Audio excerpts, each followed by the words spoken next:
Hello and welcome to Do It Yourself channel. Today I will show you where to find the option and how to turn off hiding status bar icons when we are in our Do Not Disturb mode in Samsung Galaxy A55 phone. So where to look for this option and how to turn it off.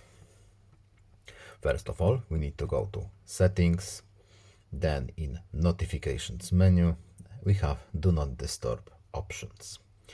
In here, at the very bottom, we have Hide Notifications. When we go here, Hide Status Bar Icons is enabled, as you can see. So, to turn this option off, we simply uncheck this box, and now this function is turned off. So, that's it. We can close our menus and go back to our home screen.